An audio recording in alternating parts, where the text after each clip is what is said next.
ክርስቶስ ከሙታን ተነሳ፣ ሞቶ ሞትን ረገጠ፣ ሞቶ ሞትን ረገጠ።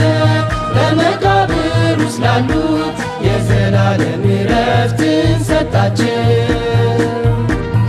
ክርስቶስ ከሙታን ተነሳ፣ ሞቶ ሞትን ረገጠ፣ ሞቶ ሞትን ረገጠ። በመቃብር ውስጥ ላሉት የዘላለም ዕረፍትን ሰጣቸው። ውድ የሰላም ካቶሊክ ቴሌቪዥን ፕሮግራም ተመልካቾች እንኳን ለ2018 ዓመተ ምህረት ለጌታችን ለመድኃኒታችን ለኢየሱስ ክርስቶስ የትንሣኤ በዓል በሰላም አደረሳችሁ። እየተመለከታችሁ የምትገኙት ሰላም ካቶሊክ ቴሌቪዥን ነው። በድጋሚ እንኳን ለጌታችን ለመድኃኒታችን ለኢየሱስ ክርስቶስ የትንሣኤ በዓል በሰላም አደረሳችሁ።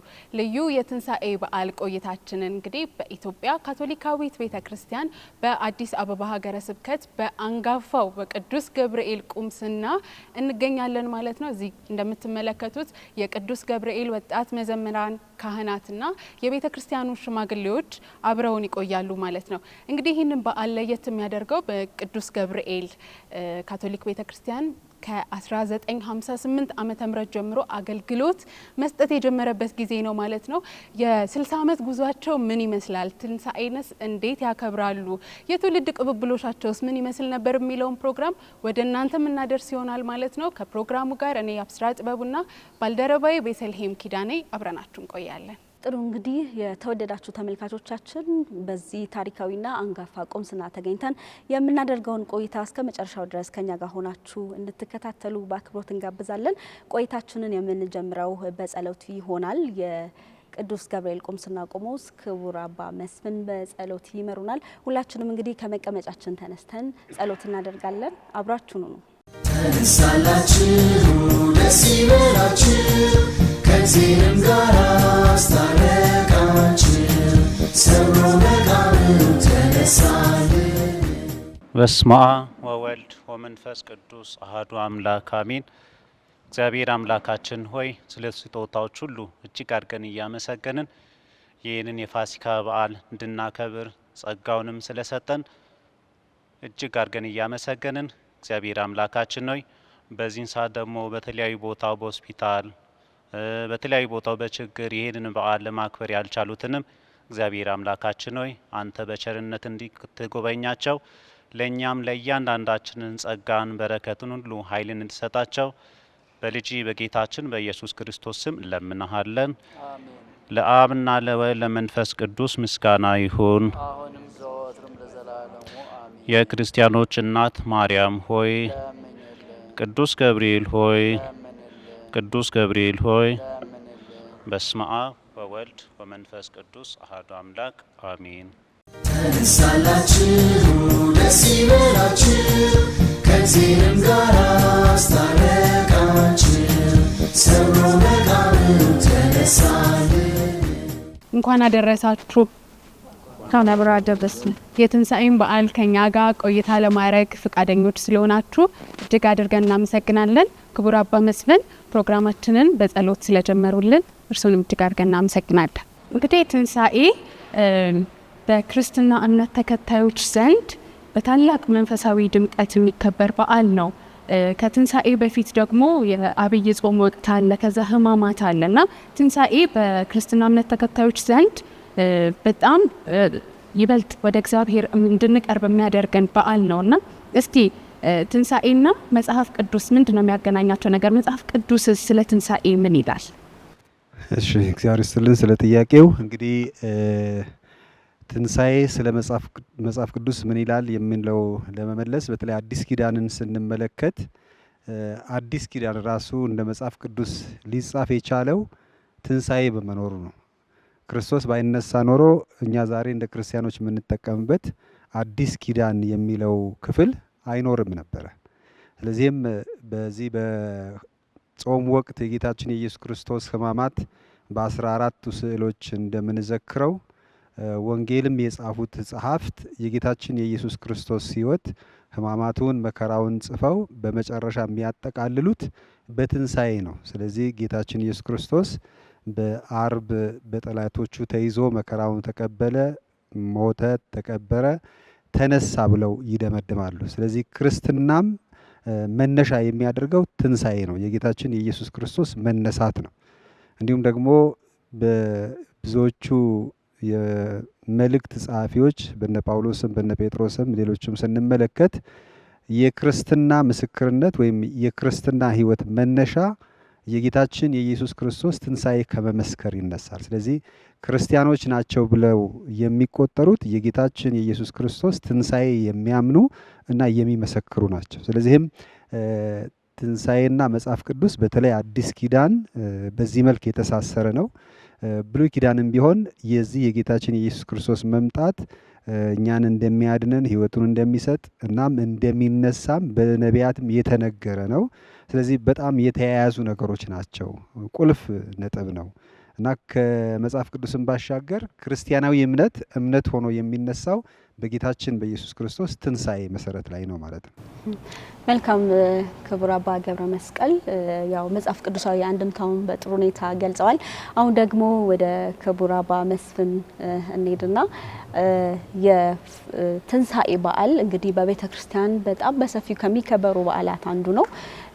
ለረጅም ጊዜ በጾም በጸሎት የምናሳልፍበት ነው። የሕማማት ወቅት አለ። በቅዱስ ገብርኤል ቁምስና እነዚህ በዓላት እንዴት ታስበው ይላሉ? በምን መልኩ ነው የምታከብሩት? አዎ የትንሣኤ በዓልን ከማክበራችን በፊት ያው በኢትዮጵያ ስርዓት 55 ቀኑን እያንዳንዱ ሰው መጾም አለበት። ያንን የጾመ በተለያዩ በጾም ወቅትም ደግሞ ይህንን መጾም ሲጀምር የተለያዩ ነገሮችን ራሱን ከሚቆጥቡ ነገሮች የተለያዩ ነገሮች ራሱን መቆጠብ አለበት። ምክንያቱም ይህንን ፋሲካን ከማክበሩ በፊት በቤተ ክርስቲያናችን የተለያዩ የጸሎት ፕሮግራሞች ይኖራሉ። እነሱም ያው ከበፊትም ጀምሮ የቅዱስ ቁርባን ስግደትም አለ። የበለጠ ደግሞ እንደ መነሻ እንዲሆንልን ያው ቤተ ክርስቲያን ያስተማረችው ከድሮ ጀምሮ የነበረው የመስቀል መንገድ አለ። ይህን ደግሞ የመስቀል መንገድ የሚሆነው ሮብና አርብ ሁላችንም በጋራ የምናደርገው ይሆናል። ከዛ ውጭ ደግሞ የተለያዩ ሰዎች ደግሞ በግል መጥቶ የሚያደርጉበት ሂደት አለ። ስለዚህ እነኚህ ነገሮች ሁሉ ምንድናቸው? ለእያንዳንዳችን ይህንን ጾም ስንጾም ራሳችንን መለስ አድርገን እንድናይ ነው። ጾም ማለት በአንድ በኩል ራስን መግታት ማለት ነው። ከሁሉ ነገር ራሱን መቆጠብ ማለት ነው። ይህን ሁሉ በማድረግ ይህንን ጾም በሚገባ እውነተኛ ጾም ይጾማለው የሚል ነገር አንድ ሰው በራሱ ከራሱ ጋር መነጋገር አለበት፣ መወሰን አለበት። ጾም ማለት ያው ከተለያዩ ነገሮች እነኚህ ከምናደርጋቸው ምግብ የተለያዩ ነው የምንቆጥበው ነገር ሳይሆን እኛና እኔና እግዚአብሔር የሚለው ነገር ውስጥ መነሻ ማድረግ አለበት። ይህንን ካደረገን በኋላ ነው ትክክለኛ ጾማችን እውን የሚሆነው እግዚአብሔር አምላክን የሚወደው። ይህንን ሁሉ ስንፈጽምና የተለያዩ ነገሮችን በጾም ወቅት ውስጥ እኛ ካለነው ፋሲካን ለማክበር ካለነው ቆጥበን ካለነው እንትን ብለን ለሌሎች የምናካፍልበትን ያንን ሁሉ የምናስብና ያን የምንገናዘብ ሰዎች እንድንሆን ነው ጾምም አንድም የሚያስተምረው።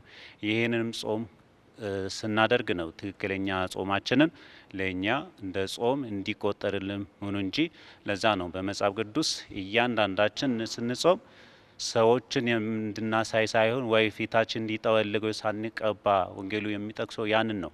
ያንን እንዳናደርግ እኛ ለታይታ ሳይሆን ትክክለኛው ጾምን እንዴት ነው መጾም ያለብን የሚሉ ነገሮችን ልናደርግ ነውና ስለዚህ እንደ ቅዱስ ገብርኤል ቁምስናም እያንዳንዳችን ያው ካቶሊክ ማለት ሁላችንም በጋራ የምናደርገው መስቀል መንገድ አሁን ሁላችንም በየቁምስናው ሮብና አርብ ሁሉም የሚያደርገው ጸሎት ነው። ከዛ ውጭ ደግሞ የተለያዩ የራሳቸው ፕሮግራም ጸሎት የሚያደርጉ ይሆናሉና ይህንን ስናደርግ ነው እንደ አንድ ቁምስና የቆየ ነውና ስለዚህ በዚህ ሁኔታ ከቆየን በኋላ ዛሬ ደግሞ እግዚአብሔር ፈቃዱ ነው እኛንም ደግሞ ብዙ ሰዎችን ወደ ራሱ የሚወዳቸውን ጠርቶ ወስተዋል። እኛንም ደግሞ ዛሬ ስለወደደና ይህንን የ2018 የፋሲካን በዓልም እንድናከብር ጸጋውን ስለሰጠ በዚህም ደግሞ እግዚአብሔርን ከልብ ለማመስገን እፈልጋለሁ። ተነሳላችሁ ደስ ይበላችሁ ከእግዚአብሔርም ጋር አስታረቃችሁ፣ ሰብሮ መቃብሩን ተነሳልን። እናመሰግናለን። እንግዲህ ስለ ፋሲካ ስለ ትንሣኤ ደግሞ ይህንን ካልን ወደ ቤተ ክርስቲያን ወደ ቁምስናው እንምጣ። እንዴት ናችሁ? እንኳን አደረሳችሁ። እንግዲህ በኢትዮጵያውያን አቆጣጠር ከ1958 ዓመተ ምህረት ጀምሮ ነው ቅዱስ ገብርኤል ቁምስና የቅዱስ ገብርኤል ቤተ ክርስቲያን አገልግሎት የጀመረው። ቀላል እድሜ አይደለም 60 ዓመትን ማስቆጠርና እስቲ የ60 ዓመት አገልግሎት ምን ይመስል ነበር? እስቲ ስለሱ ጥቂት ይበሉ። እንግዲህ የዛሬ 10 ዓመት በፊት የ50ኛው ክብረ በዓል በሚከበርበት ጊዜ አንድ የታተመ መጽሔት አለ። እዛ ላይ እንግዲህ የተጻፉት ታሪኮች ይኖራሉ እና ቤተክርስቲያናችን የተመሰረተው እንግዲህ 60 ዓመት ነው። በዚህ በ60 ዓመት ውስጥ ብዙ የተሰሩ ስራዎች አሉ። ለምሳሌ ያህል ለመጥቀስ ያህል አንዳንድ ነገሮችን ከመጽሔት ላይ መውሰድ ይቻላል። በዚህ ቁምስና ውስጥ እስከ ዛሬ ድረስ አገልግሎት የሰጡ ካህናቶች አሉ። እነኚህ ካህናቶች 20 ካህናቶች ነው አገልግሎት የሰጡት። በዚህ ላይ ደግሞ 9 ካህናት ቅስና የተቀበሉ አሉ እና ሲስተሮች ደግሞ እንደዚሁ 5 አሉ እና ቤተክርስቲያናችን ከዚህ ከተመሰረተችበት ጊዜ አንስቶ ብዙ አገልግሎት የሰጠች ቤተክርስቲያን ናት እና እቺ ቤተክርስቲያን ስትመሰረት መጀመሪያ ቤተክርስቲያኗ ብቻ ነበር የተሰራችው። አዳራሽም አልነበረም፣ መሰብሰቢያ ቦታም የለም። አጋጣሚ ሆኖ እንደው ማስታውሰው እቺ ቤተክርስቲያን ከተመሰረተች በኋላ ስብሰባ መደረግ የተጀመረው እዚህ አንደኛ ፎቅ ላይ ክቡር አባ የመጀመሪያው ቆሞስ የነበሩት ተወልደ ቅዳሴ ከቀደሱ በኋላ ላይ ይወጣሉ። አንደኛ ሰገነት ላይ ነው። እዛ ትንሽ አርፍ ይላሉ። ከዛ በኋላ እኛ እንሰበሰባለን እና ቁጭ ብለን መሬት ላይ ነው። እሳቸውም አርፍ ይላሉ። እዛ ነው የተሰበሰብ ነው። ከዛ በኋላ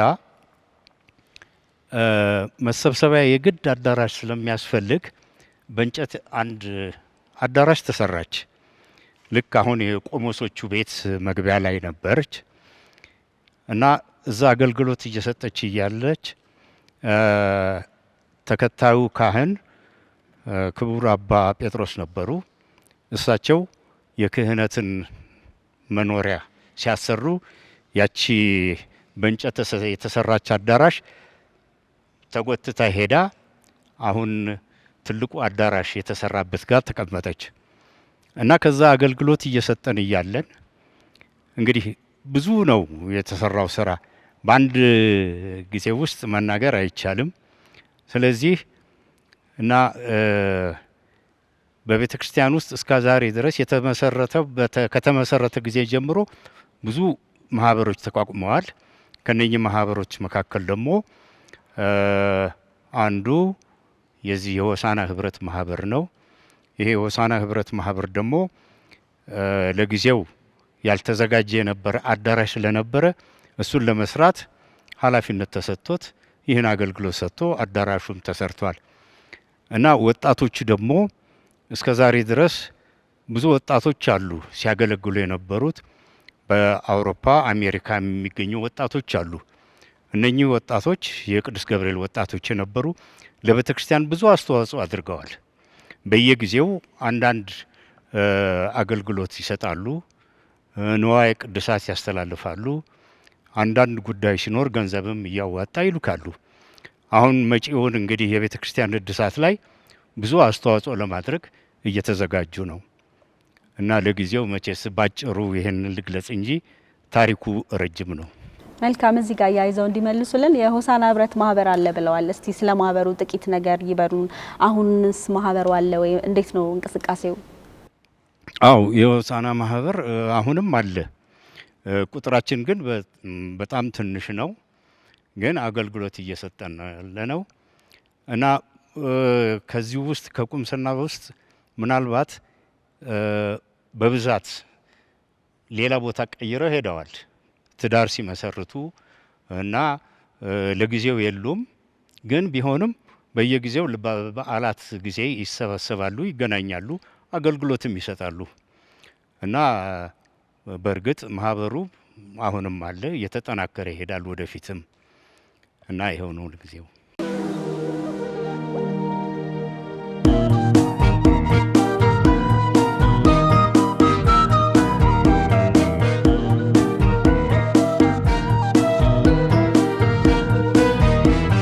ክርስቶስ ከሙታን ተነሳ፣ ሞቶ ሞትን ረገጠ፣ ሞቶ ሞትን ረገጠ።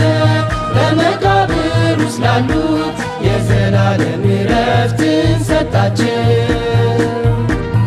ክርስቶስ ከሙታን ተነሳ፣ ሞቶ ሞትን ረገጠ፣ ሞቶ ሞትን ረገጠ። በመቃብር ውስጥ ላሉት የዘላለም ዕረፍትን ሰጣቸው። የቅዱስ ገብርኤል የ60 ዓመት ጉዞን ስናነሳ እንግዲህ የመጀመሪያው ካህን የነበሩ አባ ተወልደ ብርሃን አድኃኖም አሉ። ከሳቸው በኋላ ደግሞ አባ ፍትው ያሉ። በተለይ ደግሞ ከወጣቶችና ከህፃናት ጋር የነበራቸው ቁርኝት ቀላል የሚባል አይደለም እና ምናልባት እስኪ ስለ ክቡር አባ ተወልደ ጥቂት ቢል። አባ ተወልደ እንግዲህ እሳቸው ልክ ቤተክርስቲያኑ ሲመሰረት የነበሩ ናቸው እና እኛም እንግዲህ በዛ እድሜ ልጆች ነን እና አገልግሎት በጣም ይሰጣሉ እና ልክ ቤተክርስቲያኗ እንደተመሰረተች እሁድ ቀን ቅዳሴ 4 ቅዳሴ የሚቀደስበት ጊዜ አለ። ግዕዝ ይቀደሳል፣ የአማርኛ ቅዳሴ ይቀደሳል፣ እንደገና በላቲን የሚቀደስም አለ። እንደውም ሌላም ተጨማሪም አንዳንድ ጊዜ ደግሞ ብዙ ነጮች ይሰበሰባሉ ግቢ ውስጥ እና ረጅም ሰዓት ነው። 12 ሰዓት ተኩል ከተጀመረ በኋላ ቅዳሴ የሚያልቀው ወደ 6 ሰዓት ምናምን ድረስ ይቆያል እና በዛን ጊዜ አባ ተወልደ ብዙ አገልግሎት ያበረከቱ ናቸው። በእርግጥ ብቻቸውን አይደሉ፣ አንዳንድ ካህናቶችም መጥተው እንደዚሁ አስተዋጽኦ ይሰጣሉ እና እድሜያቸው እየገፋ ሲሄድ የግድ መተካት ስለነበረባቸው ሌሎች ካህናቶች ተክተዋቸዋል እና በዛን ጊዜ እርግጥ ብዙ ብፁዕ አቡነ አስራት የመሩ ነበሩ። እሳቸው ነበሩ ዋና ጳጳስ እና እሳቸውም እየመጡ ብዙ ጊዜ ያበረታቱናል እና ብዙ አገልግሎት ነው የሰጡት። እሳቸውም ደግሞ ብዙ አስተዋጽኦ አድርገዋል ማለት ነው። መልካም አባቴ፣ ወደ እርስዎ ልምጣና እርስዎ ደግሞ የታሪክ ቅብብሎሹን ይንገሩን። በተለይ ደግሞ ያው የ60 ዓመት ታሪክ በጣም ረጅም ነው፣ ሰፊ ነው። ስለዚህ መተካካት ይኖራል ቤተክርስቲያን ለማገልገል። ያንን የታሪክ ቅብብሎሽ መተካካቱ የ60 ዓመት ጉዞ እንዴት ነው?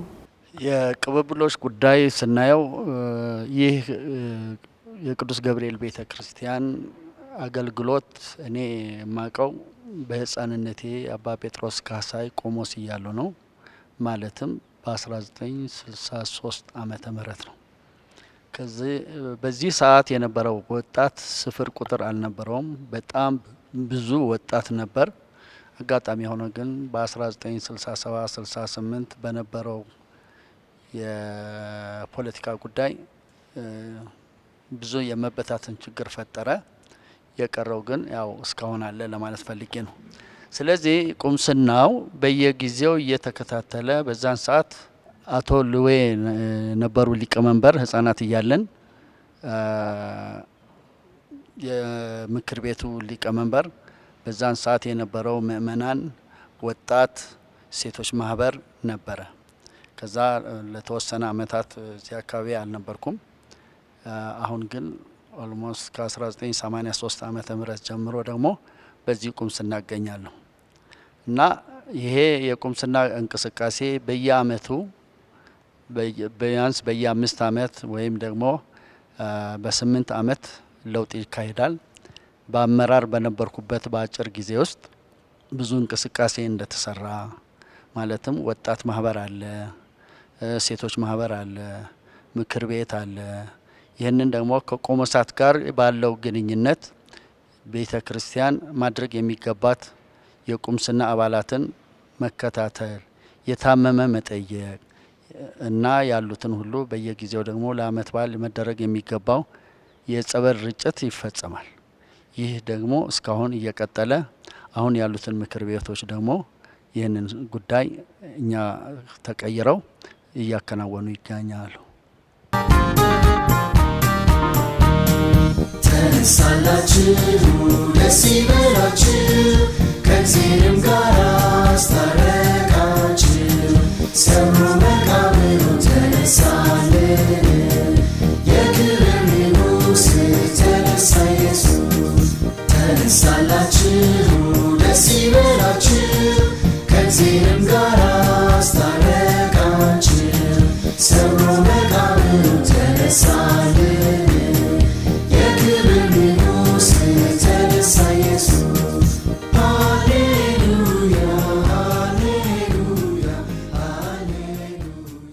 እንግዲህ እዚህ በጣም ወጣቶች አሉ፣ ከዛ ደግሞ የቤተ ክርስቲያን ሽማግሌዎች አሉ፣ ካህናት አሉ። በጣም ሰፊ የሆነ የእድሜ ልዩነት አላችሁና እናንተ በፊት የነበራችሁ አገልግሎት ምን ይመስላል? ከዛ ደግሞ አሁን ደግሞ ወጣቶች አሉና ልዩነቱን እንዴት ይመለከቱታል? ያለው ልዩነት አሁንም ቢሆን ብዙ ልዩነት ያለው ጉዳይ አይደለም። ምክንያቱም ወጣቶቹ የአባቶቻቸውና የእናቶቻቸውን አሰር በመከተል ያለውን እንቅስቃሴ እያካሄዱ ናቸው። ግንኙነታችን ጤናማ ግንኙነት አለ፣ መመካከር አለ፣ መወያየት አለ። ላለውን ችግሮች ደግሞ የመፍታት ጉዳይ በጋራ ነው። ወጣቱ በእውነት ለወደፊት በመዝሙር በሌላም ጉዳይ አሁን ጥሩ እንቅስቃሴ ላይ ናቸው። ለሚቀጥለውም የሚረከቡ ናቸው። ስለዚህ ተረክበው እኛን የሚተኩ ስለሆነ ያለው ግንኙነት ጤናማ ነው። በጣም የሚመሰገን ነው ለማለት ፈልጋለሁ። አሁን ደግሞ የቤተ ክርስቲያን እድሳት ላይ ትገኛላችሁ። ይሄ ሁለተኛችሁ ይመስለኛል። ከዚህ ቀደምም የአዳራሽ እድሳት አድርጋችኋል። አሁን ደግሞ አንድ እርምጃ ለቤታችን እድሳት በሚል መሪ ቃል የእግር ጉዞም አድርጋችኋልና እስቲ የቤተ ክርስቲያን እድሳት ሂደቱ ምን ይመስላል? እጅግ አድርጌ አመሰግናለሁ የእድል ስለተሰጠን። እንግዲህ ቅድም እንደተባለው ይሄ የ60 ዓመቱ ቅብብሎሽ ከሰጡን አባቶች መልሰን እኛ ደግሞ እንደነበረበት ለመመለስ ቤተክርስቲያናችንን በየጊዜው የዕለት ጉዟችን ላይ እንቅስቃሴያችን ላይ ክርስቲያናዊ የሆነ እንቅስቃሴያችን ላይ ስንመላለስ የምናየው ነገር አለ። ቤተክርስቲያናችን በተወሰነ መልኩ ከግድግዳ አንስቶ የቀለም ማርጀት፣ የግድግዳ መፈራረስ ውስጥ ደግሞ ሳክርስቲ በአብዛኛው ግድግዳዎቹ መፍረስን ስናይ እኛ እነዚህ ገንብተው ያስረከቡን አባቶቻችን በእኛ ጊዜ አይፈርስም በሚል መርህ ይሄንን ነገር ጠቅላላው የቤቱ የቁምስናው ምእመን ቁጭ ብሎን ተመካከርንበት እና ወደ ማደስ እንግባ በሚል ሁላችንም ሀሳባችን አንድ ሆነ። ይሄንን ነገር ለማስጀመር መጀመሪያ አበይት ኮሚቴዎች መምረጥ ነበረብን። እነዛ አበይት ደግሞ ኮሚቴዎች ከስራቸው ንዑሳን ኮሚቴዎች በመፍጠር በዛ መልኩ ይሄን ፕሮግራም ለማሳደስ ፕሮግራማችንን ጀመርን እና በዚህ መሀል ብዙ ስራዎችን ነው የሰራ ነው። የመጀመሪያው ስራ እንግዲህ ቤቱን ማስገመት፣ ምን ያህል ወጪ ያወጣል፣ ምን ያህል ገንዘብ ያስፈልገናል የሚለውን በአዲስ አበባ የታወቀ ኮንትራክተር አመጣን። ያንን ስናስገምት ወደ 15 ሚሊዮን በላይ ነው የተጠየቅ ነውና ይህንን ለማስፈጸም ደግሞ 4 ፌዝ እንዲሰራ ነው ያደረግነው። የመጀመሪያው ትልቁ የተጎዳው ቤታችን ውስጡ ነው። እንደምታዩት የቀለሙ አንዳንድ ግድግዳዎች የመፍረስ ትልቅ ጉዳት ደርሶበታልና ስለዚህ ከዛ የመጀመሪያው ፌዝ በዚህ ቢሆን፣ ቀጣዩ ደግሞ ጣራችን አልፎ አልፎ ክረምት ሲሆን አልፎ አልፎ ቦታዎች ያፈሳሉ። ቀጣይ ስራ ይሄ ቢሆን፣ ሶስተኛው ስራችን ደግሞ የቀለማት የውጭ ደግሞ ግድግዳዎችን እነዛንም የማደስ በእነዚህ በ4 ፌዞች ከከፋፈልን በኋላ ወደ ስራው ለመግባት ከውጭም ያሉት የድሮ ቁምስና አባሎች የነበሩ የገብርኤል ወዳጆች የሆኑትን ሁሉ በማማከር ወደ ስራው ለመግባት ተነሳን። ከዛ እነዚህን ገንዘብ ለማግኘት ብዙ ስራዎች ይጠበቁብናል። እነዛን ገንዘቦች ለማግኘት ደግሞ ስራዎችን ስንጀምር እቅዶች አወጣን። የመጀመሪያው ስራችን የገቢ ማስገኛዎች እንቅስቃሴ ማድረግ ነበርና የመጀመሪያው አስታውሳለሁ የገቢ ማስጀመሪያ በሚል የእንቁጣጣሽ ዕለት ነው እዚህ ቅዳሴ ስናደርግ ሁሉም ሰው ስልኩን ያውጣና በስልኩ ያቅሙን ያድርግ። ይሄ የመጀመሪያ ማስጀመሪያ ነው የብሩ በሚል ነበር የጀመርነው።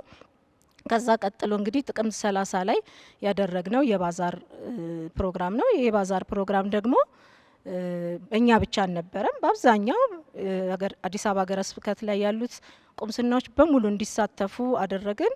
ያም ጥሩ ሰይ የሚባል ገቢ እግዚአብሔር ይመስገን ያገኘንበት ሁለተኛው እርምጃችን ነበረ። ቀጣይ ወደ ሶስተኛው ስንሄድ ደግሞ አንድ እርምጃ ለቤታችን የሚለው ትልቁ አብዛኛው ካቶሊክ የተደመመበት ውስጣችን በጣም የረካበት ስራችን የጉዞ ከዚህ ከገብርኤል አንስተን ካቴድራል መዳረሻችንን ያደረግንበት ነበር። በዛም ላይ ደግሞ በምንድን ነው ይህንን ገቢ የምናገኘው የሚለውን ስናነሳ ቲሸርት በመሸጥ ነበርና ያን ቲሸርት ደግሞ ስንሸጥ በቤታችን ብቻ እንዲወሰን አላደረግንም።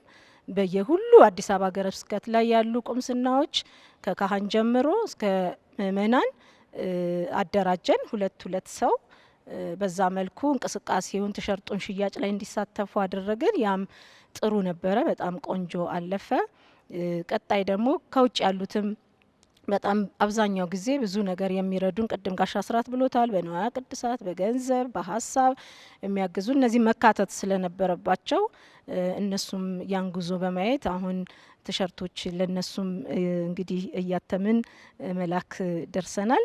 የመጨረሻ እንግዲህ ከዚህ ቀጥሎ ከዚህኛው ከእግር ጉዞ ቀጥሎ ደግሞ የምናደርጋቸው ቀጣይ እነዚህ የተደረጉ ስራዎች ናቸው። ቀጣይ ያሰብናቸው ስራዎች ደግሞ ትልቁ ብለን የምንለው ከዚህ ከአንድ እርምጃው በላይ ደግሞ ገቢ የምናገኝበት የተሳካ የሚሆን ሁሉንም ቁምስና ያሳተፈ ምእመናን። ይህ እንግዲህ ቤተ ክርስቲያን የገብርኤል ቁምስና ምእመናን ብቻ አይደለም። ቤተ ክርስቲያንነቱ እንደ ታሪክ እንደ 60ኛ ዓመቱ ብዙዎች እዚህ ቤተ ክርስቲያን በአንድ ወቅት ቁምስናቸው የነበረ ነገር ግን አሁን በህይወት ምክንያት በኑሮ በቤት መቀየር ጥለውትም ቢሄዱ ልባቸው እዚህ ያለ ብዙ በየቁምስናው የተበታተኑ ደግሞ ወዳጆች አሉንና እነዛ የሚሳተፉበትን አንድነት የጋራ መድረክ የምናደርግበትን የራት ፕሮግራም እናዘጋጃለን። ይህ ማለት ደግሞ ሲኖዶሳዊነት ብለን የምንለው የአብሮነት መጓዝን ያሳትፋል ያማክላል ብለን ነው የምናስበው። ይሄን የራት ፕሮግራም ደግሞ በመጪው ግንቦት 15 ዕለት እናከናውናለን።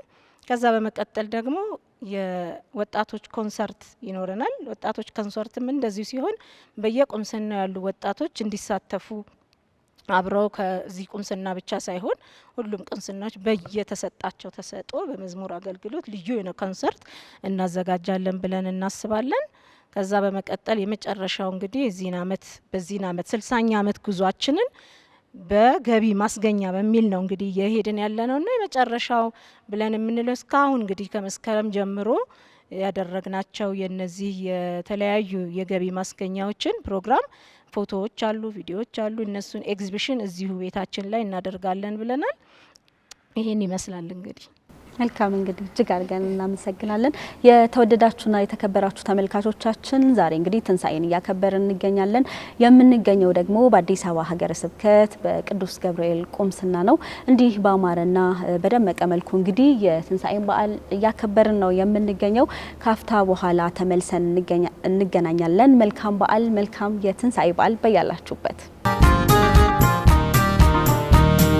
ተነሳላችሁ ደስ ይበላችሁ ከእግዚአብሔርም ጋር አስታረቃችሁ። ሰብሮ መቃብሩ ተነሳልን የክብር ንጉሥ ተነሳ ኢየሱስ። ተነሳላችሁ ደስ ይበላችሁ ከእግዚአብሔርም ጋር አስታረቃችሁ።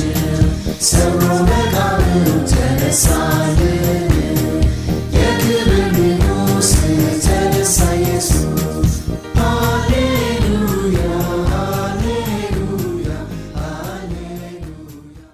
አብራችሁን ስለሆናችሁ እጅግ አድርገን እናመሰግናለን። ዛሬ ትንሳኤ ነው። ትንሳኤን ደግሞ በቅዱስ ገብርኤል ቁምስና ቤተክርስቲያን ውስጥ እያከበርን እንገኛለን። አሁን ደግሞ በመዝሙር ፋታ የምንወስድበት ሰዓት ላይ እንገኛለን። ሁላችንም እንግዲህ በጋራ ሆነን እንዘምራለን። አብራችሁን ሁኑ።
እንግዲህ ቅዱስ ገብርኤል ቁምስና በግንባታ በሂደት ላይ ይገኛል፣ እድሳት ሂደት ላይ ይገኛል። ለዚህም ደግሞ ካቶሊካውያንና በጎ ፈቃድ ያላቸውን እገዛ ያስፈልገዋል። በዚህ መነሻነት እንግዲህ እናንተ የተለያዩ የገቢ ማሰባሰቢያ ሂደቶችን እያከናወናችሁ ትገኛላችሁ። የእስካሁኑ እንዳጠቃላይ ምን ይመስላል? እሺ፣ በድጋሚ ሁሉንም የኢትዮጵያ ሕዝብ በተለይም ደግሞ ይህንን የጌታችን የመድኃኒታችን የጌታችን የኢየሱስ ክርስቶስን የትንሣኤ በዓል የሚያከብሩትን እንኳን ለዚህ በዓል በሰላም አደረሰን ለማለት እወዳለሁ። እንግዲህ ከቁምስናችን እድሳት ጋር በተያያዘ አለምዬ በተወሰነ መልኩ ቅድም አንስታለች። እስካሁን የመጣንባቸው ጉዞዎች አሉ። ከዚህ በኋላ ደግሞ የምንሄዳቸው ጉዞዎች ይኖራሉ። ስለዚህ በቅድሚያ ማመስገን እፈልጋለሁ። በጣም ብዙ ምእመናን እስካሁን የሄድንባቸውን የእድሳት ገቢ ማሰባሰቢያ ፕሮግራሞች በጣም ደስ በሚል መንፈስ በአብሮነት መንፈስ ነው አብረውን እየተጓዙ ያሉትና በተለይም ደግሞ ባሳለፍነው በቅርብ ጊዜ ውስጥ ያደረግነውን የእግር ጉዞ ብዙ ሰዎች በደስታ በደንብ የሚያነቃቃ እኛም ሌሎች መሰል ፕሮግራሞችን እንድናስብ ያደረጋችሁበት ደስ የሚል የአብሮነት ጊዜ ነው በሚል በጣም ደስተኞች የነበሩበት እኛም የረካንበት መርሃ ግብር ነው። አንድነታችንን አብሮነታችንን ያየንበት ማለት ነው። ስለዚህ በዛ በመነሳሳት ደግሞ አብሮነታችንን የምናሰፋበት የምናጠናክርበት አለምዬ ቅድም ዘርዘር አድርጋ ያቀረበቻቸው ሌሎች መርሃ ግብሮች የሚቀጥሉ ይሆናል ማለት ነው። ስለዚህ እስካሁን በመጣንባቸው ሂደቶች የምእመናን ተሳትፎ በቅዱስ ገብርኤል ብቻ ሳይሆን በሁሉም ቁምስኖች አንድነት የታየበት ስለሆነ ውስን ስላልሆነ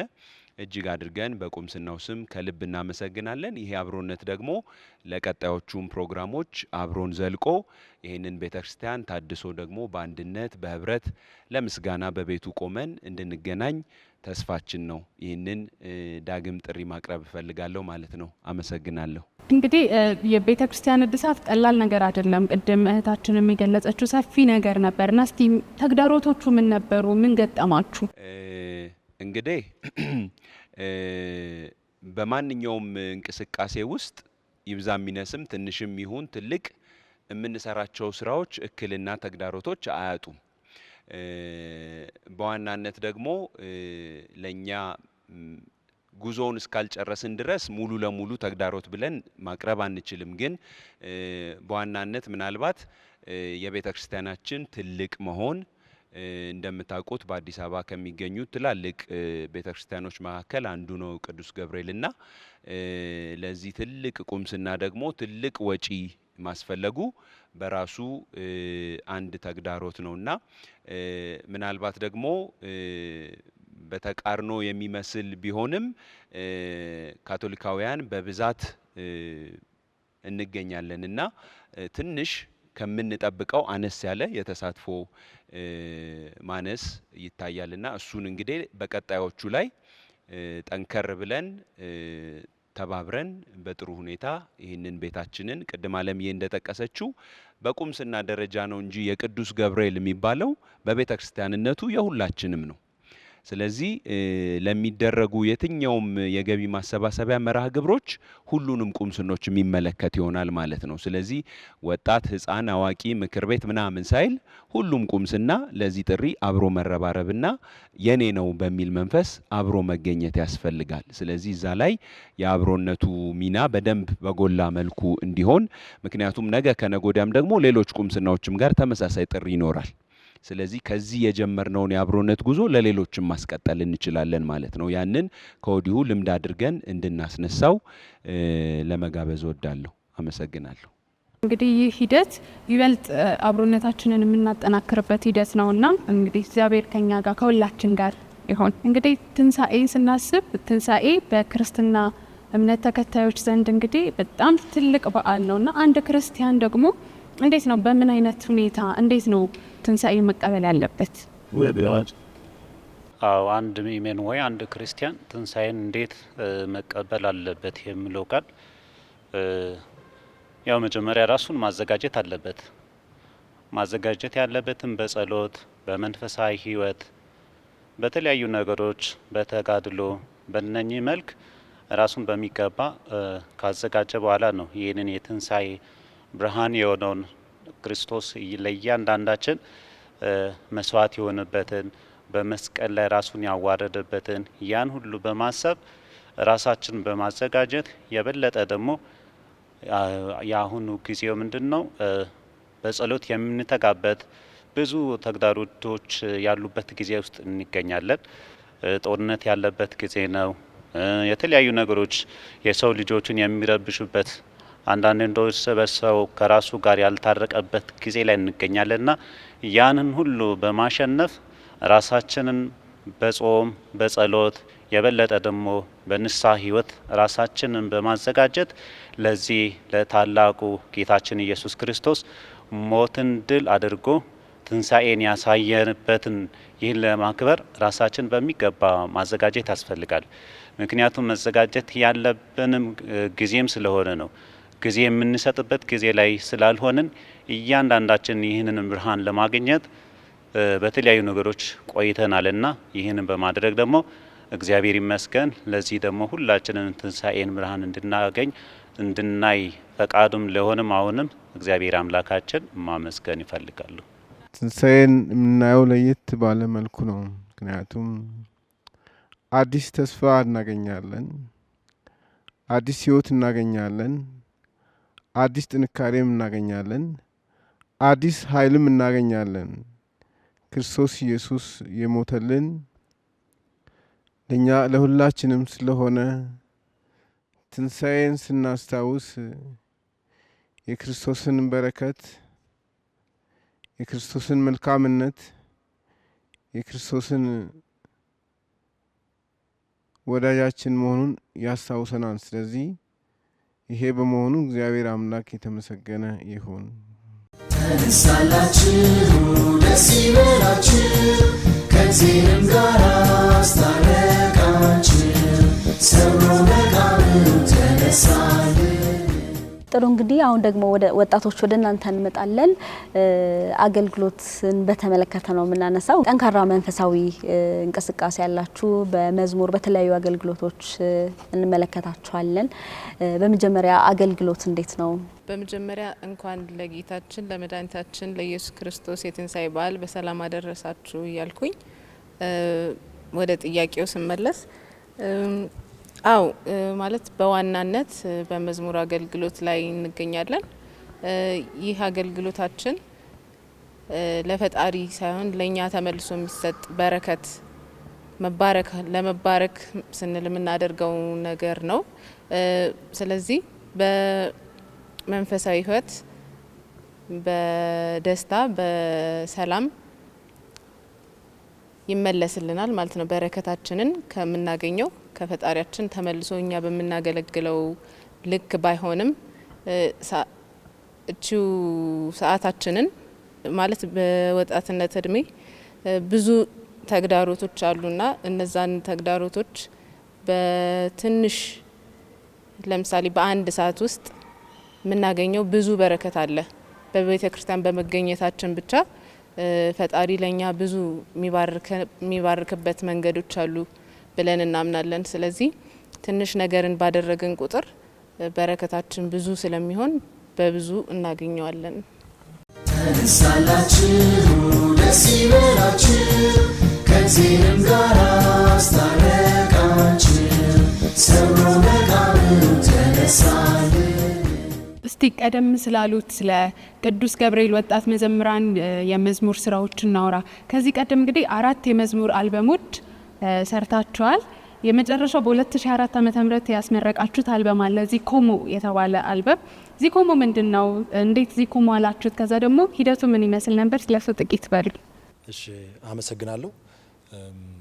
ያው እንዳልሽው ነው በ2004 አራተኛውን የቅዱስ ገብርኤል አልበም አውጥተን ነበረ። እዚህም ያለን አለን አዳዲስም ጄኔሬሽኖች አሉ። በዛ ጊዜ የነበርነው ዚኮሞ የሚለውን አልበም ስናወጣ የተለያዩ ወርዶችን ተጠቅመን ነው። የምስጋና ወርድ ነው፣ ተመስገን ማለት ነው ዚኮሞ ማለት እና የምስጋና መዝሙር ነው። እግዚአብሔር ስላደረገልን ስለሰራልን እየሰራንም ነገር ስላለው ስለ ሁሉም ነገር ምስጋና የምናቀርብበት ዜማን ነበር የተቀኘ ነው። ዚኮሞ ቃሉ ይሄንን ይመስላል። በተረፈ ግን በፕሮግራሞች ውስጥም በተለያዩ አገልግሎቶች ውስጥም የምስጋና ዝማሬዎችን የምስጋና አገልግሎቶችን በቤተ ክርስቲያንም ይሁን በተለያዩ ፕሮግራሞች ላይ እናቀርባለን ማለት ነው።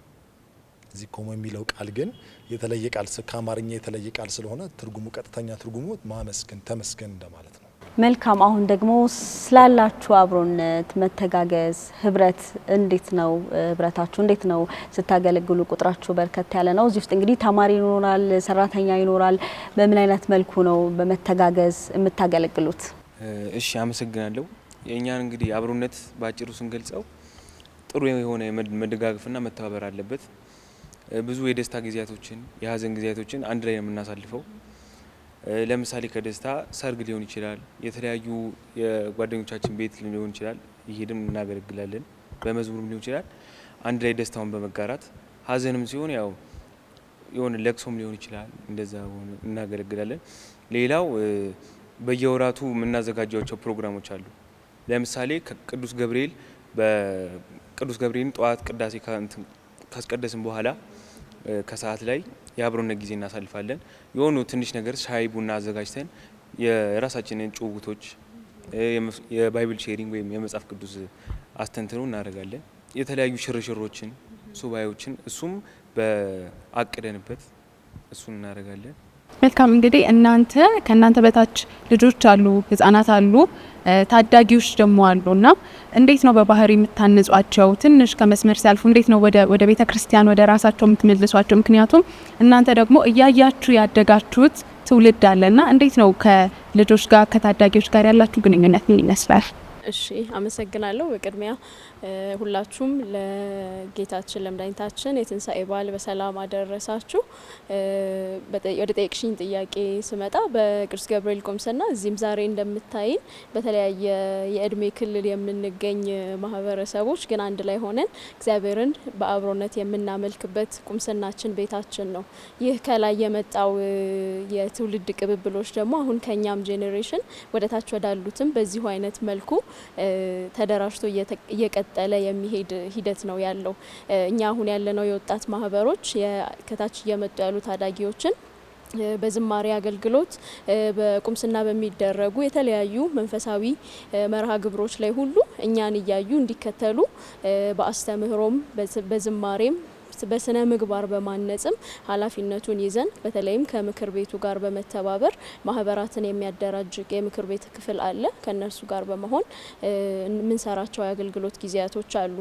በዝማሬውም አገልግሎት በተለይ ህጻናቶችን አዳጊዎችን ለማበረታታት በእሁድም ዝማሬ ሆነ የተለያየ ዝማሬ ግብዣዎች በሚኖሩበት ከፊት ሆነው እንዲዘምሩ እነሱን የሚገልጽ የራሳቸው የመዝሙር ልብስ እንዲለብሱ በመዝሙር ልብሳቸውን በመልበስ ውስጥ ደግሞ ኃላፊነት እንዲሰማቸው ልብሶቻቸውን በአግባቡ ማስቀመጥ የመዝሙር መጽሐፍት ደብተሮችን በአግባቡ በማስቀመጥ ቤታቸውንም እንዲንከባከቡ እነሱም ስነ ምግባራቸው የተስተካከለ እንዲሆን የአገልግሎትንም መንፈስ እየለመዱ እንዲሄዱ የምናደርግበት ሂደት አለ። በአመት ቆይታቸው ውስጥ ብዙውን ጊዜ በቅዳሜና እሁድ ጊዜ የትምህርትና እነዚህን ስነ ስርዓቶች የሚማሩባቸው ፕሮግራሞች አሉ።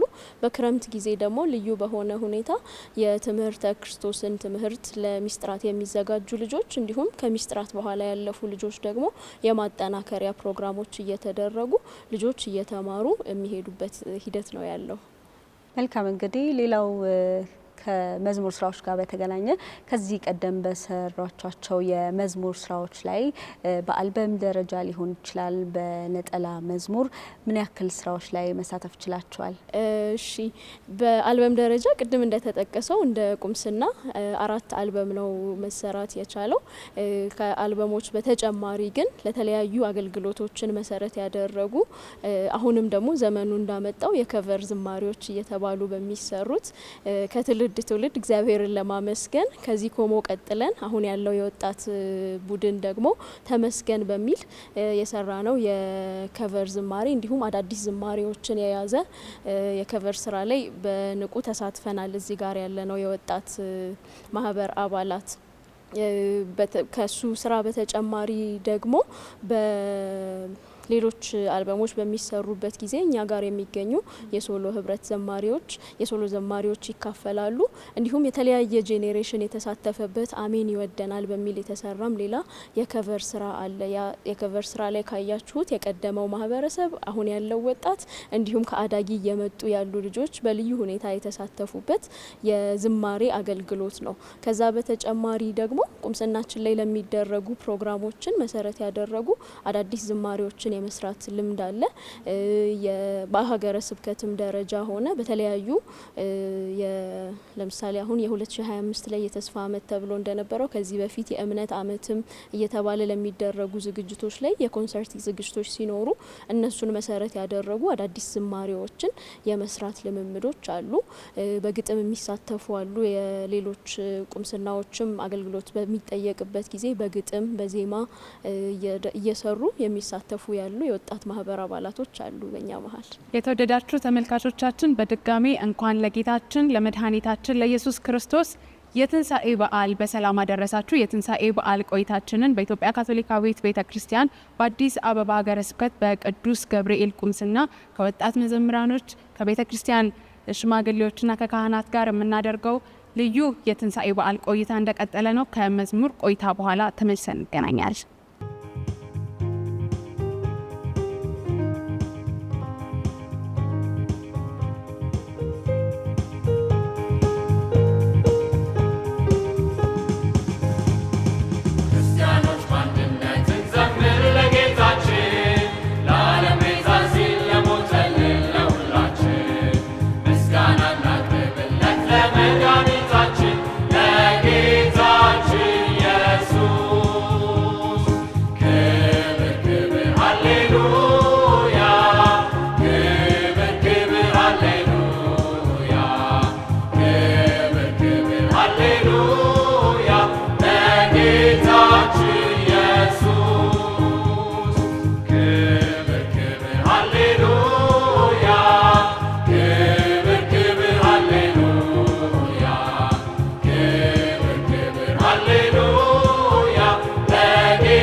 የመዝሙር ቆይታ በኋላ ተመልሰን ተገናኝተናል። እየተመለከታችሁ የምትገኙት ደግሞ ልዩ የትንሳኤ በዓል መሰናዷችንን ነው። የዘንድሮ የ2018 ዓመተ ምህረት የትንሳኤ በዓል ደግሞ ያከበረን የምንገኘው በአዲስ አበባ ሀገረ ስብከት በቅዱስ ገብርኤል ቁምስና ነው። እንደሚታወቀው እንግዲህ የቅዱስ ገብርኤል ቁምስና በእድሳት ላይ ይገኛል።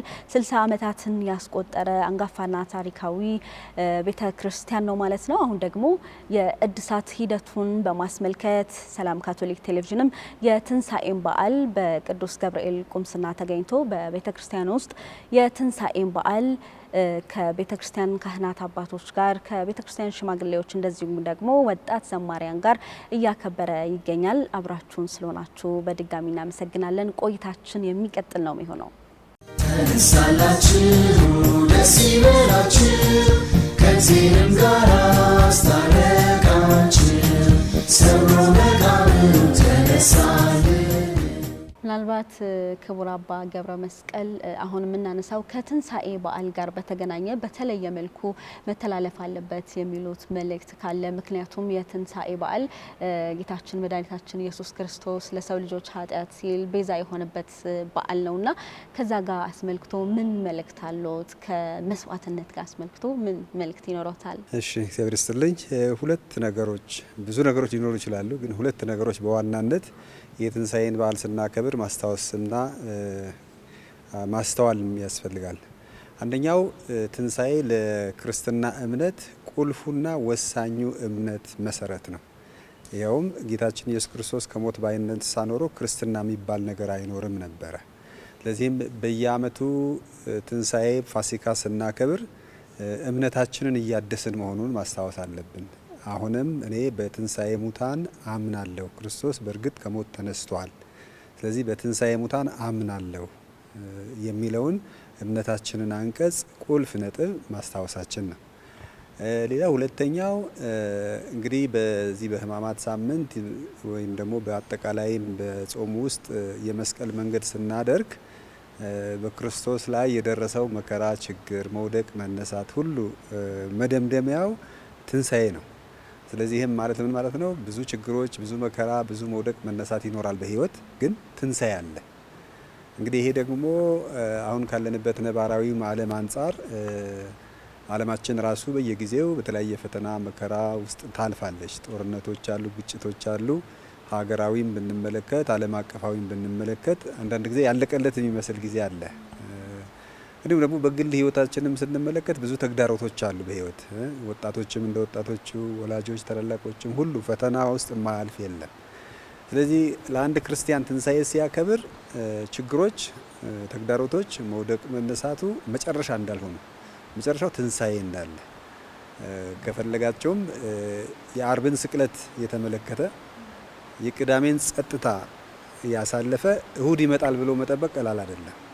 የእሁድ ሃሌሉያ እስኪመጣ ድረስ ለዚህ መውረድ ወደ አዘቅት ወርዶ መነሳት። ስለዚህም በዚህ ጊዜ መተላለፍ ካለበት መልእክት አንዱ ትንሳኤ እንዲሁ ተራ በዓል ብቻ ሳይሆን የሁለት ሶስት ቀን በዓል ሳይሆን እያንዳንዱ ሰው በህይወቱ ሊያከብረው የሚገባ ችግሮች ሲገጥሙት ወይም ደግሞ እንደ አርብ አይነት ፍትሃዊ የሆነ እንደ ቅዳሜ የሆነ ተስፋ አስቆራጭ ሁኔታ ሲያልፍ ትንሳኤን እንዳለ እንዲያስብ ይህ መልእክት መተላለፍ አለበት ብዬ አስባለሁ። ተነሳላችሁ ደስ ይበላችሁ ከእግዚአብሔርም ጋር አስታረቃችሁ ሰብሮ መቃብሩ ተነሳልን። እንግዲህ ቅድም የሆሳና ማህበር ስለ ሆሳና ማህበር አንስታችሁ ነበርና እስቲ ስለሱ ጥቂት ነገር ይበሉን። ሆሳና ማህበር እንዴት ተመሰረተ? ከዛ ደግሞ በሆሳና ማህበር ውስጥ ያገኛችሁት መንፈሳዊ መባረክ ምን ይመስላል? እንግዲህ መጀመሪያውኑ የተመሰረተው በሆሳና ዕለት ስለሆነ ነው ሆሳና ህብረት የተባለው እና እኛ ያን ጊዜ የተመሰረተው የዛሬ 16 ዓመት ገደማ ነው እና ጥሩ አቅም ነበረን፣ ጉልበትም ነበረን።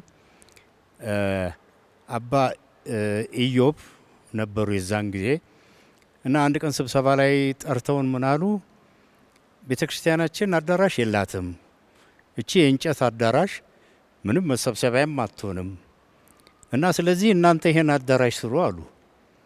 ከዛ በኋላ እሺ ብለን ተሰበሰብን። ከተሰበሰብን በኋላ በሳምንቱ እሺ እንሰራለን እና ገንዘቡን ስጡን አልን። አይ ገንዘብማ የለም፣ ገንዘቡን እናንተ ፈልጉ ተባልን። ስለዚህ በዛ ተነሳስተን እንደውም ሊያበረታታን የቻለው ያ ነው። የተሰጠን ኃላፊነት በጣም ከባድ ነበር እና ያው ልዩ ልዩ ዝግጅቶች አዘጋጀን። የገቢ ማሰባሰቢያ አሁንም ልክ እንደምናዘጋጀው የባዛር ዝግጅት፣ የእግር ጉዞ፣ የገቢ ማሰባሰቢያ፣ የራት ፕሮግራም፣ ኮንሰርት፣ የምስጋና ኮንሰርት፣ ሌላ ይሄን እያዘጋጀን በአጋጣሚ ሆኖ በቀላሉ ገንዘብ አገኘን እና የተሰራውም ህንጻውም ራሱ ከነ ሱቆቹ በጣም የሚገርም ነው። የፈጀውን እንትን ዋጋ መናገር አልችልም፣ ምክንያቱም ያስደነግጣል። በዛን ጊዜ በ8 ሚሊዮን ብር አዳራሽ ሱቆች መስራት በጣም ከባድ ቀላል ነገር ሆኖ ነው የተገኘው ያን ጊዜ። አሁን ሲወራ ግን ማንም ሰው አያምንም። እንዴት በ8 ሚሊዮን ብር የሁሉ ተሰራ ነው የሚባለው። ስለዚህ እነኚህ እንቅስቃሴዎች ናቸው እኛን ሊያበረታቱ የቻሉት እና ሳናስበው ነው እኛም የሰራ ነው እና በዚህ ነው ለማለት ፈልገው ያነቃቃን ትልቅ ብርታትና ጥንካሬ የሰጠን ይሄ አጋጣሚ የፈጠረልን እግዚአብሔር ነው መቼስ የረዳን። እንደውም ታይታኒክ አዳራሽ ይባል ነበርና እስቲ ስለ ታይታኒክ አዳራሽ ትውስታ ካላችሁ ምናልባት ወጣቶች። ታይታኒክን ፓክስ ቲቪ ካወቀው ውስጥ አዋቂ ያለ ማለት ነው። እንግዲህ ታይታኒክ በጣም ብዙ ታሪክ ያላት አዳራሽ ነች። አንዳንዴ ቤቶች ከተቀየሩ በኋላ ወይንም ደግሞ ልማቶች ከተካሄዱ በኋላ እዚህ ቦታ ላይ ምን ነበረ እንዴት ነበር የሚለው ትውስታ ብዙ ጊዜ ይቸግረናል እና እኛም አንዳንዴ በፕሮግራሞች መሀል ላይ በፎቶ ምናምን ስናይ ወይ እያልን እናስታውሳታለን እና አሁን የአዳራሻችን ትልቁ አዳራሽ የተሰራውን ጋሽ አስራት ያጫወተን ቦታ ላይ ነበረ የምትገኘው። በጣም ምጥር ምጥን ያለች ብዙ ህይወት ያለፈባት አዳራሽ ነች። ምክንያቱም ከኛ በፊትም ብዙ ጄኔሬሽን ተቀባብሎባት የመጣው ቅድም ጋሽ አስራት እንዳለው ከነሱ ጄኔሬሽንም ጀምሮ ለረጅም ጊዜ በተለይም ደግሞ በፋሲካ ወቅት ምናልባት በኋላ ወጣቶች በደንብ የሚያወሩት ይሆናል የድሆችን እናስብ ፕሮግራምን በዳግመ ትንሣኤ በየዓመቱ እናረጋለንና እሱን ለማድረግ በምንዘጋጅበት የበዓል ዝግጅቶች እንዲሁም ደግሞ የተለያዩ የገናም የፋሲካም የጌት ቱጌዘር ፕሮግራሞች ልዩ የሚያስደንቁ ስጦታዎች የተሰጡበት የማይረሱ ትውስታዎች ያሉበት በጣም ረጅም ፕሮግራሞችን ያሳለፍንበት አዳራሽ ነውና እንደውም አዳራሹ ይሰራ ውሳኔ ለመወሰንም ትንሽ ማንገራገሮች ነበሩ ከነበረው ፍቅርና ቁርኝት መያያዝ የተነሳና ብዙ ኮፊ ሴሬሞኒዎችን ፕሮግራሞችን የበዓላት ከሌሎች ቁምስናዎች ጋር የልምድ ልውውጥ ያደረግንባት የማትረሳ ሁሌም ከጭንቅላታችን የማትጠፋ አዳራሽ ነበረች። ግን ያው ወቅቱ ደግሞ የሚፈልገውና የሚጠይቀው ነገር አለና በዛ የተነሳ ወደዚህ ወደ ትልቁ አዳራሽ መገንባት ልንመጣ ችለናል ማለት ነው። ቴንኪዩ ስላስታወሳችሁን ወደዚህ ትውስታ ስለመለሳችሁ። ተነሳላችሁ ደስ ይበላችሁ ከእግዚአብሔርም ጋር አስታረቃችሁ ሰብሮ መቃብሩ ተነሳልን። እንግዲህ አሁን ትንሣኤ ነው። ከትንሣኤ ጋር ደግሞ ልክ ትንሣኤ እንዳለፈ ለዳግመ ትንሣኤ ድሆችን ነዳያንን ታበላላችሁና ጥሩ ቁርኝት አላቸው የቅዱስ ገብርኤል ወጣት መዘምራንና እስቲ ስለ ዳግመ ትንሣኤ ስለሚኖራችሁ ፕሮግራም። እሺ ለወጣቶቹ አሳልፌ እሰጣለሁ እነሱ ቢናገሩት የነሱ ኃላፊነት ስለሆነ ግን እንደው ቅድም ከተነሳው ከትውልድ ቅብብሎሹ አንጻር የተወሰነች እንደ መንደርደሪያ ለማለት ያክል ነው። ምክንያቱም ለዘመናት የመጣ ነው። አይ ቲንክ ይሄኛው አመት ወይ 27ኛ 28ኛ አመታችን ነው የሚሆነው። ስለዚህ ለዚህ ሁላ አመት እንግዲህ የተለያየ ጄኔሬሽን ነው እየሰራው ያለው እያደረገ ያለውና ጠዋትም እንደውም በተለያዩ ፕሮግራሞችም ስናሳልፍ ነበረ። ህፃናቶችም በተወሰነ መልኩ ያነሷቸው ሀሳቦች አሉ። ፖስታ ከማደል ይጀምራል። ልክ ጾም ሲገባ ፖስታዎችን እናድላለን፣ ድሆችን እናስብ። ከዛ በኋላ የሚሰበሰቡ ነገሮች ይኖራሉ። በየአመቱ ይሄ ነገር የታወቀ በምእመናን ዘንድ እንደውም ይጠይቃሉ፣ ዘንድሮ ፖስታ ትጀምሩም እንዴ ከዘገየን እንኳን ማለት ነው። ስለዚህ ከዛ ባሻገር ያሉትን ዝርዝር ስራዎች ግን በወጣቶች አንደበት እንስማው። የነሱ ስራ ስለሆነ ለነሱ አሻግራለሁ። የድሆችን እናስብ ፕሮግራም በተመለከተ እኛ ሁልጊዜ ምን ጀምረው ያው ቀደም ብሎ ነው።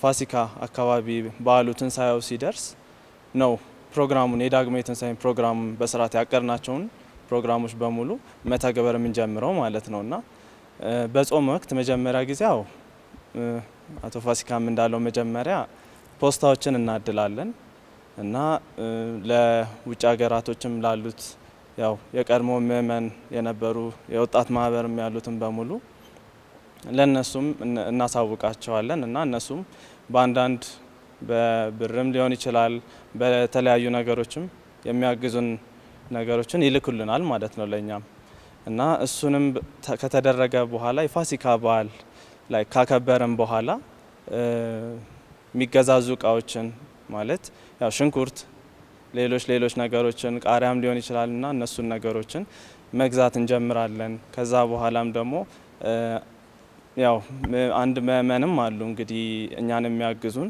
ከበፊት ጀምሮ የሚያግዙንና ስማቸውን እንግዲህ መጥቀስ ባይፈቀድልኝም የበሬ ምጽዋቱንም የሚያቀርቡልን አሉ እና ሌሎችም እንግዲህ ያው ወጣት ማህበሩ አንድ ላይ በመሰብሰብ እንግዲህ የሚያደርገው ስርዓት ነው ይሄንን ሁሉ ማለት ነውና ይሄን ይመስላል እንግዲህ በአጭሩ ስቋጨው ማለት ነው። መልካም። አሁን ደግሞ ወደ ቤተክርስቲያን ሽማግሌዎች እንመጣለን። እንግዲህ በቅዱስ ገብርኤል ቤተክርስቲያን በእድሳት ሂደት ላይ ይገኛል። ለዚህም ደግሞ ካቶሊካውያንና በጎ ፈቃድ ያላቸውን እገዛ ይፈልጋል። ስለዚህ ምን መልእክት ማስተላለፍ ትፈልጋላችሁ? በዚህ መንፈሳዊ አገልግሎት ላይ መንፈሳዊ ጥሪ ላይ እንዲሳተፉ መንፈሳዊ መባረክን በህይወታቸው እንዲያገኙ ምን መልእክት አላችሁ? እሺ፣ እጅግ አድርገን እናመሰግናለን። እንግዲህ ይሄንን ቤተክርስቲያን እድሳት ስንነሳ ቅድም የዘረዘርኳቸው ወጪዎች አሉና ከ15 ሚሊዮን በላይ ነው የተጠየቅ ነው። እንግዲህ ያንን ማለት ቁምስናው ብቻ ይሰራል የማይታሰብ ነው። ቅድም ጋሽ አስራት ሲናገር አዳራሽና ሱቅ ሲሰሩ 8 ሚሊዮን ነው በዛን ዘመን። ዛሬ ላይ ገንዘቡ ምን እንደሆነ እናውቀዋለን ሁላችንም እና 15 ሚሊዮን ከዛ በላይም ሊፈጅ ይችላል። ቀጣይ እንግዲህ ይሄ ተመን የተተመነልን የዛሬ አመት ከቅዱስ ገብርኤል ክብረ በዓል 1 ወር በፊት ነበረና ዛሬ ላይ ደግሞ ዋጋው ምን ያህል እየሰፋ እንደሚሄድ ሁላችንም የምናውቀው ይሆናል። ስለዚህ ይሄ ስራ ደግሞ ይሄም ብር የሚጠይቅ ይሄን የሚያክል ቁምስናው ብቻ ወይም ምእመናን ምክር ቤቱ የሚሰራው አይደለምና መላው የኢትዮጵያ ሕዝብ ከውጭ ያሉትም እገዛ እንፈልጋለን፣ ደግሞም እንጠይቃለን።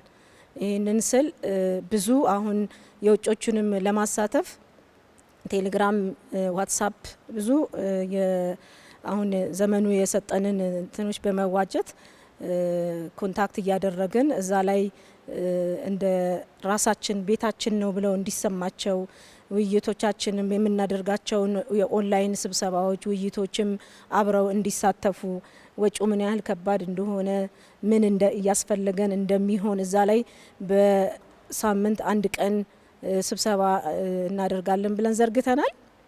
እዛ ላይ እንዲሳተፉ የውጮቹንም አካተናልና በየአሉበት በኤሮፕም ይሁን በአረብ ሀገራት በአሜሪካ በጠቅላላ ባሉት የውጭ ዓለም ላይ ያሉትን የደጋግ የቅዱስ ገብርኤል አጋዦች የቀድሞ ወጣቶች ምእመኖች የነበሩ ሁልጊዜም ከጎናችን ያሉት አሁንም ደግሞ እንዲሳተፉ እዛ በዋትሳፕ እንትን ላይ ያማከለ ስራ እየሰራን ነውና ለመላው ዓለም ምገልጸው ወይም መግለጽ የምፈልገው ይህ ቤተ ክርስቲያን ዛሬ በኢትዮጵያ የኢትዮጵያ ቅርስ ተብሎ የተመዘገበ ነውና ይህንን ቤተ ክርስቲያናችን ሲፈርስ ዝም ብለን ማናችንም የምናይ አይደለንም። ሁላችሁም እጃችሁን እንድዘረጉልን ያላችሁን አቅም በዘረጋነው የገቢ ማሰባሰቢያ ተሳትፏችሁ የላቀ እንዲሆን ጥያቄ ነው የምናቀርበው። ቀላል ነገር አይደለምና እባካችሁ አብራችሁን ይህንን ፕሮግራም የምታዩ በዓለም ላይ ያላችሁ በኢትዮጵያ መላው የኢትዮጵያ ካቶሊካውያን ቤተክርስቲያን ምእመናት በሙሉ ጥሪያችንን ነው የምናቀርበው። ካልታገዝን ብቻችንን የምናከናውነው ነገር አይደለም። አሁን አብዛኛው ምን ደረሳችሁ የሚል ጥያቄዎች ይጠይቁናል ከውጭ ያሉ ገናንን የምንነሳው ቅድም አስቀሻ 10 ለዚች አዳራሽ እንኳን ምንም የለንም ነው የተባለውና አሁንም እኛ ከባዶ ነው የምንነሳው። እግዚአብሔር ይመስገን ግን በእነዚህ በሰራናቸው የገቢ ማሰባሰቢያዎች የተወሰነ ይዘናል። ግን የመጀመሪያውን ፌዝ እንኳን ለመጀመር አሁንም ገና ይቀራናልና ሁላችሁም ይሄንን የመጀመሪያውን ፌዝ እንኳን ለማስጀመር እንዲሞላልን ከየአቅጣጫ ያላችሁ ውድ ካቶሊካውያን እንድታግዙን እንጠይቃለን። ይህንንም ስንል ደግሞ ቅድም አባ ገብረ መስቀል እንደተናገሩት የክርስቶስ ትንሳኤ መውደቅ መነሳትን ብዙ መከራን አልፎ ነው ትንሳኤው ላይ ደረስ ነውና እኛም ይሄንን ቤተክርስቲያን ለማነጽ ስንነሳ ብዙ ትግሎች መውደቅ መነሳቶችን ይጠብቅብናል። ነገር ግን ተስፋችን አንድ ነው። ይሄንን ቤተክርስቲያን አድሰን ትንሳኤውን ደግሞ የዛን አመት የምናከብርበት የደስታ ቀን የሚመጣበት ረጅም አይደለም አጭር ነውና ተስፋ ሳንቆርጥ ሁላችንም ካቶሊካውያኖች በዚህ ስራ ላይ እንድንረባረብ እጠይቃለሁኝ። አመሰግናለሁ። ይህንን ፕሮግራም በርካታ ሰዎች ነው የሚመለከቱትና ምናልባት ቅዱስ ገብርኤል ቤተክርስቲያን እድሳት ላይ መሳተፍ የሚፈልጉ ማገዝ የሚፈልጉ ሰዎች ይኖራሉና በምን ያገኟችሁ? እንግዲህ ምንድነው የተለያዩ ይህንን ስራ ስንጀምር ቅድም መጀመሪያ መርሃ ግብራችን የነበረው አንደኛው በየቅዱስ ክብረ በዓሎች ላይ ማወጅ ነበረ እየዞርን ለምሳሌ በቅዱስ ፍራንቺስኮስ ይህንን አመት በአዲስ አመት ስንጀምር ያልነው በቅዱስ ፍራንቺስኮስ የመጀመሪያው እወጃ ለህዝቡ ተናግረናል። እዛ ላይ ቀጣይ ደግሞ በመድኃኔዓለም ከዛ በጽዮን ማርያም ከዛው እዚሁ ቤታችን በራሳችን ላይ በቅዱስ ገብርኤል ክብረ በዓል ላይ አውጀናል ለሰው።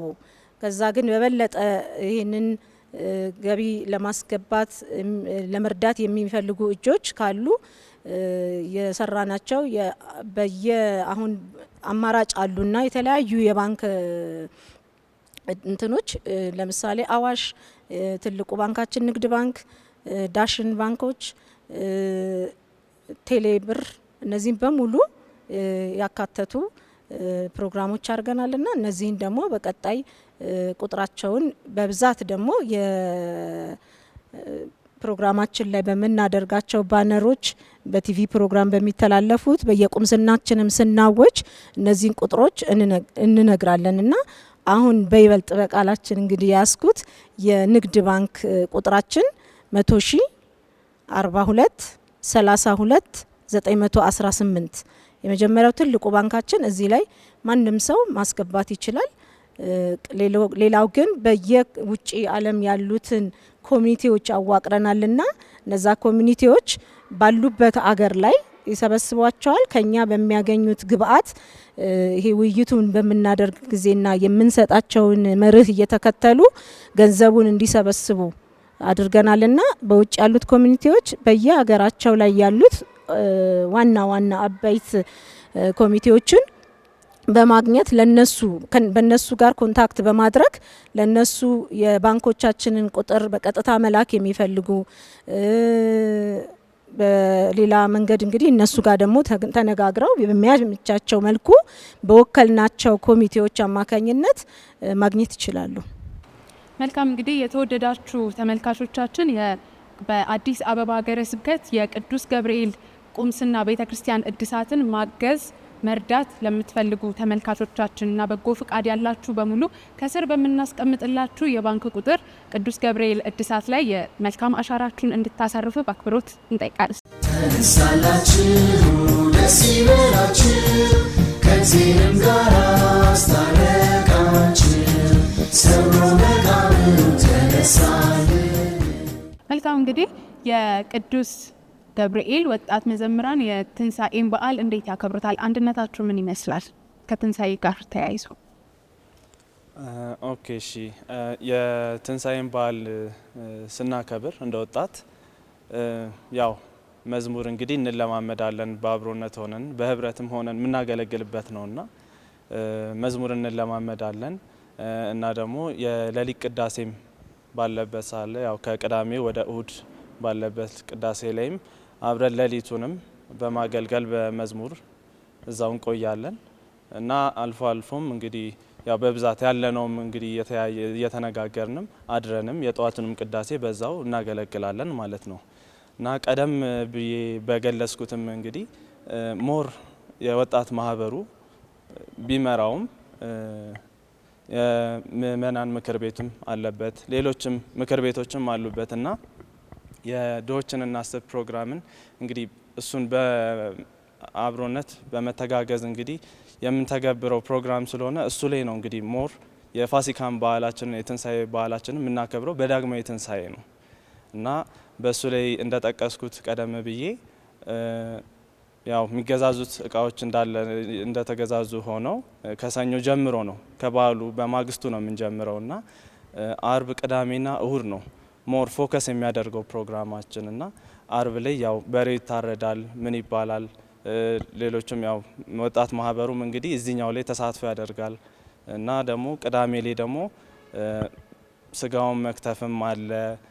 ሌሎችንም እንግዲህ ወጥ የሚሰሩትንም ነገሮች ኦልሬዲ ሽንኩርት ተልጠዋል፣ ምን ብለዋል። እንግዲህ እሱ ላይም እንግዲህ ሞር በህብረት ሆነን ነው ይህንን ሁሉ የምናደርገው ማለት ነው። ከወጣት ብቻ ሳይሆን ያው ምእመናን ምክር ቤትም አለ፣ ግን ህጻናቶችም ደግሞ በዚህም ላይ ይሳተፋሉ በብዙ ነገር ማለት ነው።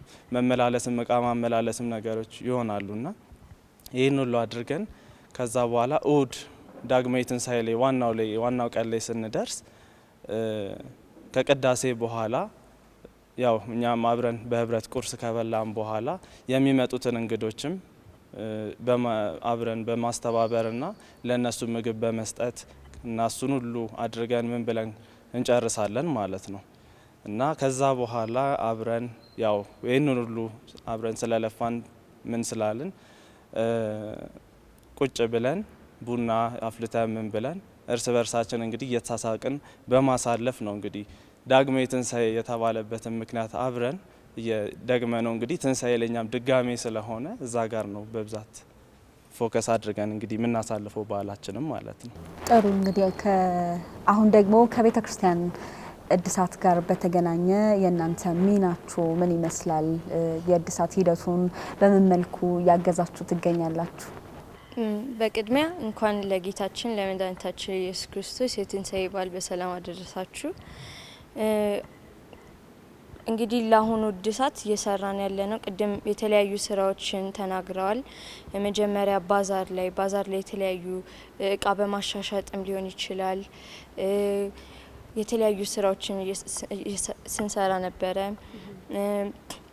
ከዛ ደግሞ ትልቁ የነበረው የእግር ጉዞ ከዚህ ካቴድራል ድረስ የነበረው ጉዟችን ላይ የተለያዩ ዝማሬ አገልግሎቶችን በመስጠት እዛም በደረስን ጊዜ ደግሞ ይሄ የፋሲካ በዓል ስናከብር ዋናው ሀሳቡ የጌታችን ኢየሱስ ክርስቶስ ዝቅ ማለት ወደ ምድር መጥቶ ለኛ ዝቅ ማለቱን ማሳየት ምልክትን በማድረግ እዛ ካቴድራል በደረሱም ጊዜ የኛ ዝቅ ማለታችንን በማሳየት የጫማ መጥረግና የተለያዩ እንኳን ደህና መጣችሁ የሚሉ የቴንክ ዩ ጊቪንግ ካርዶችን ሰጥተናል እና አሁን በሚመጡት ደግሞ ልክ ቅድም እንደተናገሩት የኮንሰርት ፕሮግራሞች ይኖራሉ። እነሱ ላይም ደግሞ የተለያዩ መዝሙሮችን ሊሆን ይችላል የተለያዩ ቁምስናዎች እንግዲህ ወጣቶችን በማነሳሳት ኮንሰርቱ ላይ እንዲሳተፉ እያደረግን እንገኛለን። ተነሳላችሁ ደስ ይበላችሁ ከእግዚአብሔርም ጋር አስታረቃችሁ ሰብሮ መቃብሩ ተነሳልን። አጠገባችን አንድ እህት አሉ፣ ሲስተር ማርያም ይባላሉ። ከፍራንቺስካውያን ደናግል ማህበር አባል ናቸው። እስኪ ሲስተር እርስዎ ደግሞ ያው የፍራንቺስካውያን ደናግል ማህበርን ወክለው እዚህ ተገኝተዋልና ከቅዱስ ገብርኤል ቁምስናን እንዴት ነው የሚያገለግሉት? ከዛ ደግሞ ከእድሳቱ ጋር የተወሰነ ሚና አላቸው የሚባል ነገር ሰምተናልና ከዚህ ጋር ሀሳብ ካለ። ቅድሚያ እንኳን የጌታችን ኢየሱስ ክርስቶስ ትንሣኤ ክብረ በዓል በሰላም አደረሳችሁ አደረሰን። ከዛ በመቀጠል እኛ እንደ ገዳማውያን በቅዱስ ገብርኤል ውስጥ ህብረት አለን። በመጀመሪያ በቅዳሴ ከዛ በመቀጠል በጸሎት በአንድነት የተለያየ ፕሮግራሞች ሲካሄድ አብረን እንሆናለን። ሌላ ደግሞ በቤተ ክርስቲያን ውስጥ ያለን ተሳትፎ በአልታሪ ዙሪያ እንሰራለን። ምክንያቱ ሳክሪስቲ ውስጥ እንሰራለን። ሌላ ደግሞ በየሳምንቱ ቅዳሜ እዚህ መተን አበቦችን ለማቃየር ሻሞችን አልታሪ ዙሪያ ለማጽዳት እንደዚህ አይነት ተሳትፎ ውስጥ እንገኛለን።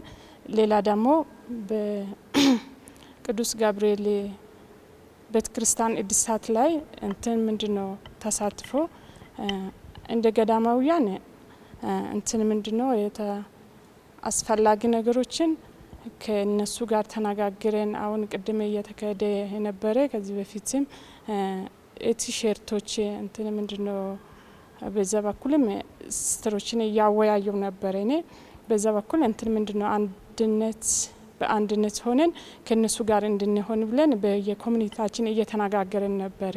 ስለዚህ በዚህ ላይ ሁላችን እርስ በርሳችን እጅ ላይ እጃችን ተያይዘን ቤተክርስቲያናችን እናሳድስ፣ ከክርስቲያኖች ጋር በአንድነት እንሁን ብለን በቤታችን እያወራን ነበረ። ስለዚህ ከዚህ በፊት የነበረም እንደዚህ ነበረ። ከዚህ በኋላ ያለውን ነገር ሁሉም አዲስ ነገርም ካለ አብረን እንቀጥላለን። አመሰግናለሁ። ተነሳላችሁ ደስ ይበላችሁ ከእግዚአብሔርም ጋር አስታረቃችሁ ሰብሮ መቃብሩ ተነሳልን። እንግዲህ ትንሳኤ ነው ያከበረን የምንገኘው። እንደ ማጠቃለያ የሚሆነን ደግሞ አሁን ባለንበት ዓለም በዓለማችን በርካታ አካባቢዎች በርካታ ሀገራት ግጭቶች አሉ።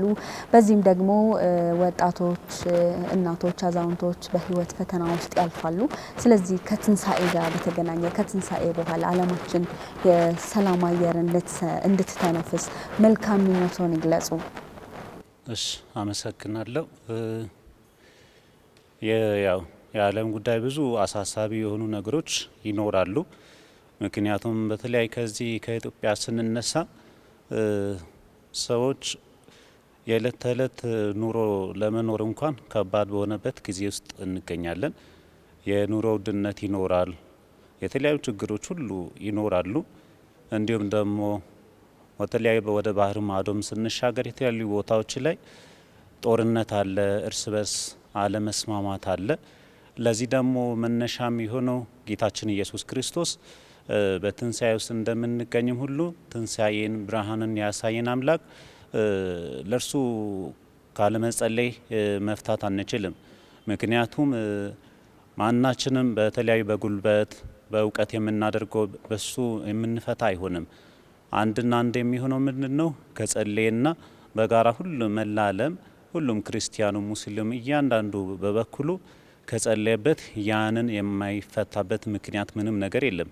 ምክንያቱም ክርስቶስ እንኳን ይህን ከዛ በላይ የሆኑ ትላልቅ ስቃዮችን አይቷል።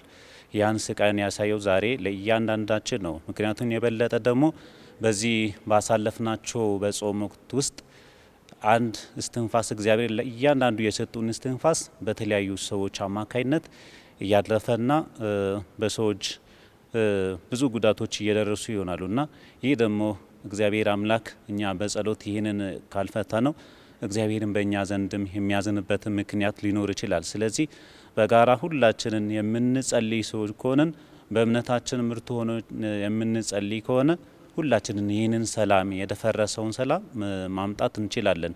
ስለዚህ ሁላችንም ባለንበት የማስተላልፈው ለምልክ አንድም በፋሲካ በዚህ ወቅት ሁላችንም በእውነት በጋራ ክርስቲያኑ ሙስሊሙም ባለፈው ጊዜያቶች ሁሉም እነሱም ሲጾሙ ነበሩ። ዛሬም ደግሞ እኛም በዚህ ስንጾም አሳልፈን አሁን ወደ ትንሳኤ ላይ እንገኛለንና ስለዚህ ሁላችንም እስከ ጳራቅሊጦስ ድረስ ባለ ጊዜያቶች ውስጥ ያው የፋሲካ ጊዜ ውስጥ እንገኛለንና በዚህ ውስጥ ሁላችንም ሆነን በጋራ በመጸለይ እግዚአብሔር የእውነት አምላክ የሆነ ለሁላችንን ይህንን ሰላም እንዲሰጠን ሁላችንን በጋራ እንጸልይ የሚል መልእክት ታስተላልፋለሁ። እሺ፣ ፕሮግራማችንን ወደ ማጠቃለሉ እያደረግን ነው። ስለዚህ የትንሳኤን በዓል ተከትሎ መልካም ምኞት እንኳን አደረሳችሁ መልእክት ማስተላለፍ የምትፈልጉት መልእክት ካለ እድሉን እንስጣችሁና ቆይታችንን እስታርና እንግዲህ ስለነበረን ቆይታ ሁሉ የእግዚአብሔር ስም የተመሰገነ ይሁን። ብዙ ጊዜ እንደዚህ በዓላትን ስናከብር ሁላችንም በየቤታችን በተለያየ ሁኔታ ብዙ ሰው የተለያየ የበዓል ሁኔታዎች ላይ ሆኖ ነው የሚያከብረውና ምናልባት በልዩ ሁኔታ የሰላም ካቶሊክ ቲቪ ክሮችን እንኳን አደረሳችሁ በእንደዚህ አይነት ሁኔታም ቢሆን ይሄም ደግሞ የላቀ አገልግሎት ነውና እናንተንም እጅግ አድርገን ከልብ እናመሰግናለን። እንኳን አደረሳችሁ ለማለት እወዳለሁ።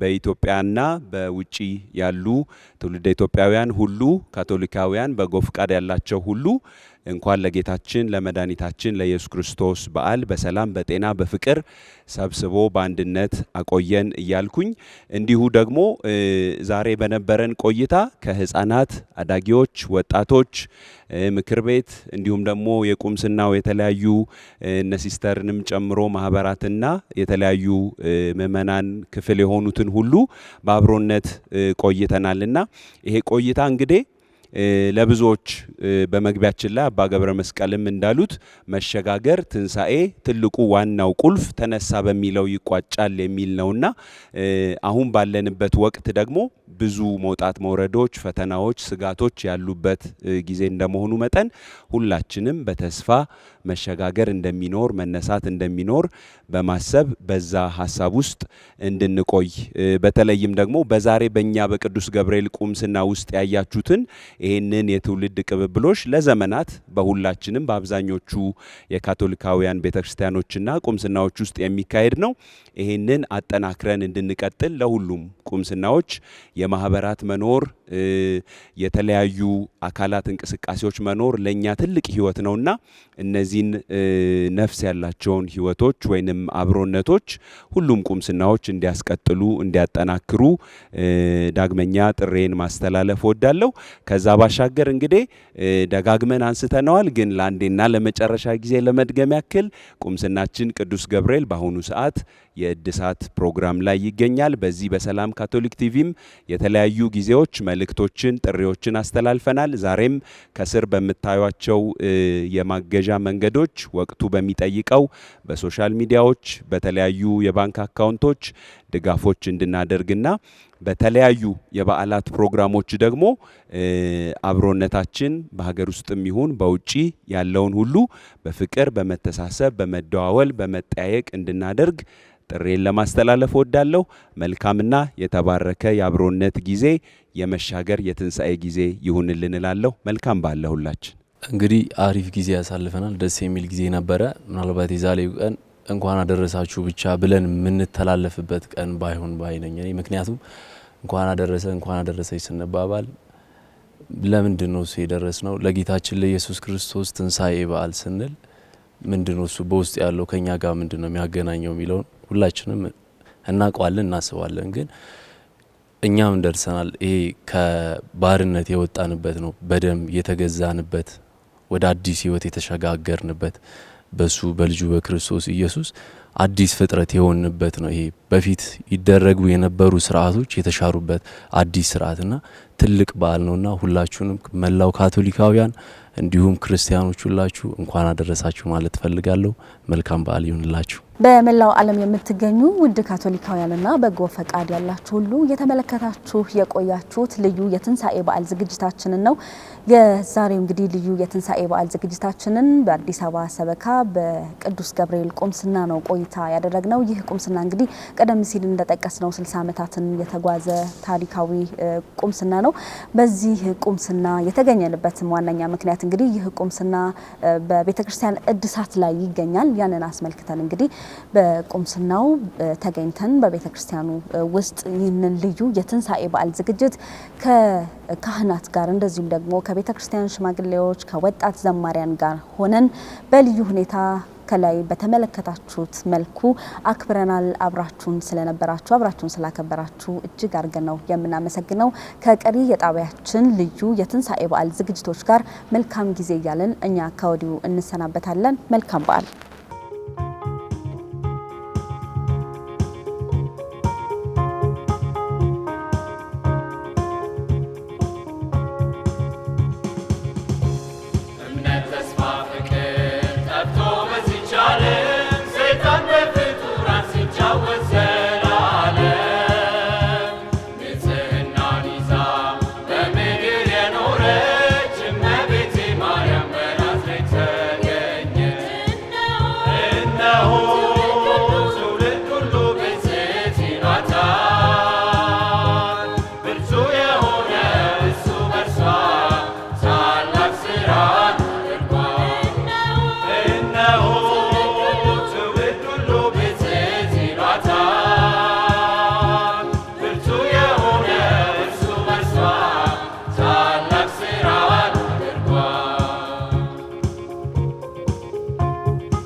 በርሷ ታላቅ ስራን አድርጓል።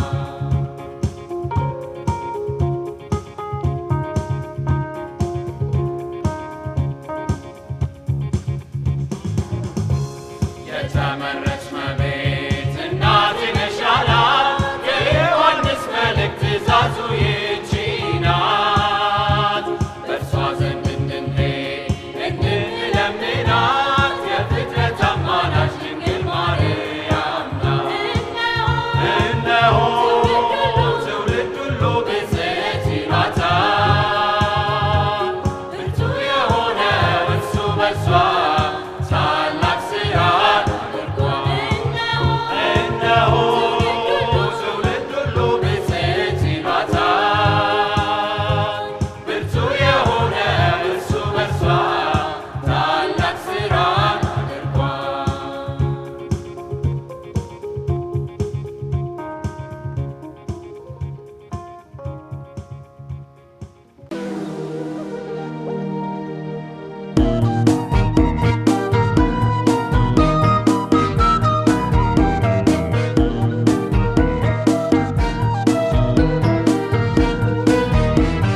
ክርስቶስ ከሙታን ተነሳ፣ ሞቶ ሞትን ረገጠ፣ ሞቶ ሞትን ረገጠ። በመቃብር ውስጥ ላሉት የዘላለም ዕረፍትን ሰጣቸው። ክርስቶስ ከሙታን ተነሳ፣ ሞቶ ሞትን ረገጠ፣ ሞቶ ሞትን